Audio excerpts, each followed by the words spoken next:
कृष्णा। मातृ दिवस की आप सभी भक्तों को हार्दिक शुभकामनाएं। भक्तों, वैसे तो मातृ दिवस पर्टिकुलर किसी एक दिन मनाया जाए ये उचित नहीं है, क्योंकि माता है वो प्रतिदिन प्रति क्षण पूजनीय है, आदरणीय है, सम्माननीय है। शास्त्रों में भी पद्म पुराण में इसका उल्लेख आता है। पद्म पुराण 6.103.104 में वर्णन आता है, नास्ति मात्र समाचाया, नास्ति मात्र क्षमागति, नास्ति मात्र समंत्राणम, नास्ति मात्र क्षमा कृपा। अर्थात माता के समान कोई साया नहीं है, कोई आश्रय नहीं है, कोई सुरक्षा नहीं है। माता के समान इस दुनिया में कोई जीवन दाता नहीं है। माता है वो प्रत्येक जीव, प्रत्येक व्यक्ति इसका अनुभव करता है। हालांकि यहाँ तक कि पशु योनियों में भी माता का बहुत महत्व है। कई बार हम देखते हैं कि अगर किसी माता के बच्चे का, शिशु का किसी कारणवश कुछ पीड़ा होती है उसके शरीर में, उसको कुछ दुख होता है, तो वो पशु योनि में होते हुए भी अपने शिशु की रक्षा करने के लिए, सहायता करने के लिए हमेशा आगे आती है। यहाँ तक कि छोटा सा नन्हा सा जीव बड़े से बड़े प्राणी से भी जा भिड़ता है। एक बार भगवान के धाम से एक जीव है वो भौतिक जगत को आ रहा था।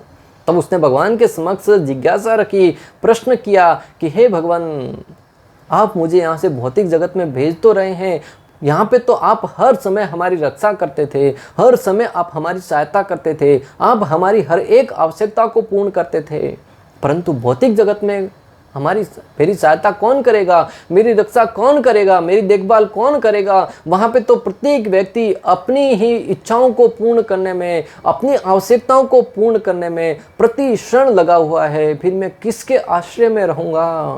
तब भगवान ने कहा कि मेरा एक प्रतिनिधि वहाँ पे रहेगा जो तुम्हारी हर आवश्यकताओं को पूर्ण करेगा। वो जीव भगवान का आश्वासन पाकर आ तो गया, परंतु यहाँ पे सकासौंद भरी जीवन को देखकर वो मन ही मन चिंतित था कि कौन होगा जो मेरी इस प्रकार सहायता करेगा। परंतु जैसे जैसे बड़ा हुआ और अपनी हर एक आवश्यकता होने पर वो भागा भागा माता के पास जाता था, और हर एक आवश्यकता जब माता से पूर्ण होती थी वो भी निस्वार्थ भाव से पूर्ण होती थी। तब उसने समझा कि भगवान का प्रतिनिधि कोई और नहीं, एकमात्र माता है। भक्तों, इस जगत में मातृ शक्ति है वो बहुत ही महत्वपूर्ण है। मातृ शक्ति का बहुत बड़ा महत्व है। हालांकि कई बार माताओं को उपेक्षा का कारण बताकर कहीं जगह उनका उपहास उड़ाया जाता है, परंतु सनातन धर्म में माता की बहुत महत्व बताया गया है, स्त्री शक्ति का बहुत महत्व बताया गया है। आप देखिए, दुर्गा देवी है, माता लक्ष्मी जी है, ऐसे हर देवी देवता जो शक्ति की प्रधानता है वो स्त्री के रूप में ही है। इसलिए मातृ शक्ति का, स्त्री शक्ति का कभी अपमान मत करना भक्तों। आप प्रत्येक व्यक्ति को चाहिए, जीवन में कितनी ही समस्या आए, कितने ही कष्ट आए, परंतु अपने माता के प्रति कभी भी रुष्ट मत होना, माता के प्रति कभी भी असंवेदनशील मत होना, हमेशा माता के प्रति आदरणीय रहना। भक्तों, इस माताओं के विषय में अर्जुन ने भी भगवत गीता के प्रथम अध्याय में अनेक प्रकार से भगवान के समक्ष प्रश्न उठाए कि अगर मैं युद्ध करूंगा तो यहाँ पर अनेक प्रकार के योद्धाएं हैं, उनकी जैसे ही मृत्यु होगी, कोई पिता के रूप में है, कोई पुत्र के रूप में है, कोई पति के रूप में है, जैसे ही उनकी हत्या होगी स्त्रियों की रक्षा करने वाला कोई नहीं होगा, और उस स्थिति में स्त्रियों के अंदर अधर्म प्रवेश कर पाएगा और वो इस संसार के दुख का कारण बनेगा, अधर्म का कारण बनेगा। इसलिए मैं युद्ध नहीं करना चाहता।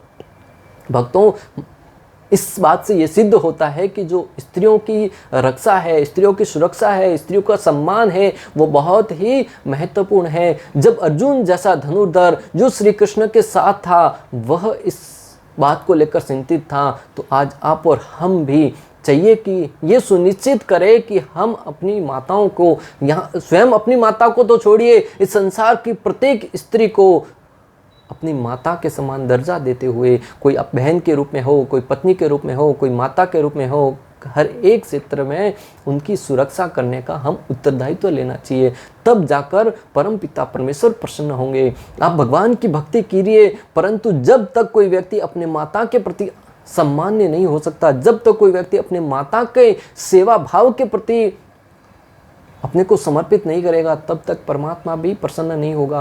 आप इस संसार में जाकर कहीं जगह बड़े बड़े दान दे दो, कई लोगों की सेवा कर लो, कहीं जगह पे अनेक प्रकार के सेवा केंद्र खोल दो, परंतु अगर आपके घर पे आपके माता पिता दुखी हैं, आपके माता पिता रो रहे हैं, तो उस सेवा का फल आपको मिले न मिले कोई गारंटी नहीं है, क्योंकि परमात्मा का प्रतिनिधि जो स्वयं आपके घर में माता पिता के रूप में हैं, उनकी सेवा करना आपका प्रथम उत्तरदायित्व होगा। जो व्यक्ति अपने माता पिता की सेवा नहीं करता, वो भले किसी भी क्षेत्र में कितना ही प्रगति क्यों ना करे, उसकी सारी की सारी प्रगति बेकार है। ये शास्त्रों में इसका उल्लेख आता है। इसलिए आप सबसे निवेदन है कि अपने अपने माता पिता की सेवा करें, अपने परिवार में, अपने समाज में जहाँ कहीं कोई बहन बेटी पीड़ित देखे, उनकी सेवा करें, उनकी सहायता करें, और उस कार्य से परमात्मा प्रसन्न होंगे और उसका फल आपको निश्चित रूप से मिलेगा। इसी शब्दों के साथ मैं अपनी वाणी को विराम देता हूँ।